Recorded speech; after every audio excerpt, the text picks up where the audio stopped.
ಈಗ ಶಬರಿಯ ಭಕ್ತಿಯನ್ನು ವಿವರಿಸುವಾಗ ಮೂಲ ರಾಮಾಯಣದಲ್ಲಿ ಅವಳು ಒಣ ಹಣ್ಣುಗಳನ್ನು ಆರಿಸಿ ಇಟ್ಟಳು ಅಂತಷ್ಟೇ ಇದೆ.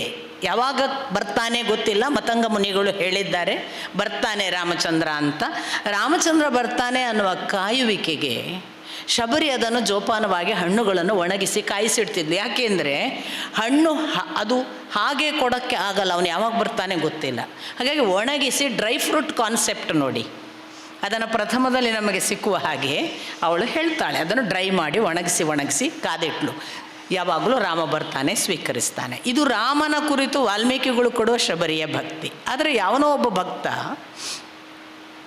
ಬರೇ ಹಣ್ಣುಗಳನ್ನು ಒಣಗಿಸಿ ಇಡಲಿಲ್ಲ, ಕೆಲವು ಹಣ್ಣುಗಳನ್ನು ನೋಡಿ ಇದು ಹುಳಿ ಇದೆಯಾ ಸಿಹಿ ಇದೆಯಾ ಅಂತ ಪರೀಕ್ಷಿಸಿ, ಅದರ ಒಳಗೆ ಹುಳ ಇದೆಯೋ ಹುಳ ಇಲ್ಲವೋ ಅಂತಲೂ ಪರೀಕ್ಷಿಸಿ, ಏನೋ ಇರ್ಬೋದು, ಒಟ್ಟು ಪರೀಕ್ಷಿಸಿ ಓಹ್ ಇದು ಹುಳಿ ಇದೆ, ಇದು ಬೇಡ ನನ್ನ ರಾಮನಿಗೆ, ಇದು ಸಿಹಿ ಇದೆ, ಇದನ್ನು ಕೊಡೋಣ ಅಂತ ಮಾಡಿದ್ಲು ಅಂತ ಒಂದು ಎಕ್ಸ್ಪ್ಯಾನ್ಷನ್, ಒಬ್ಬ ಭಕ್ತ ಮಾಡುವ ಎಕ್ಸ್ಪ್ಯಾನ್ಷನ್. ಅದು ಯಾಕೆ ತಪ್ಪಲ್ಲ ಅಂದರೆ ಅದು ಭಕ್ತಿಗೆ ಏನನ್ನು ಚ್ಯುತಿ ಮಾಡೋದಿಲ್ಲ, ಆ್ಯಡ್ ಮಾಡ್ತದೆ. ನಮ್ಮ ಶಬರಿಯ ಕುರಿತ ಭಕ್ತಿಯ ಭಾವವನ್ನು ಇನ್ನೂ ಉದ್ದೀಪನ ಮಾಡುವ ಒಂದು ಕ್ರಮವಾದ್ದರಿಂದ ನನಗೆ ಅದು ಭಕ್ತನ ಎಕ್ಸ್ಪ್ಯಾನ್ಷನ್, ವಿಸ್ತಾರ, ಮೂಲ ಲೇಖಕನ ಭಾವವಲ್ಲದಿದ್ದರೂ ಅದು ನಿಂದಾರ್ಹವೋ ಅಥವಾ ಅಲಕ್ಷಿತವೋ ಆಗಬೇಕಾಗಿಲ್ಲ ಅಂತ ನನಗನ್ಸುತ್ತೆ.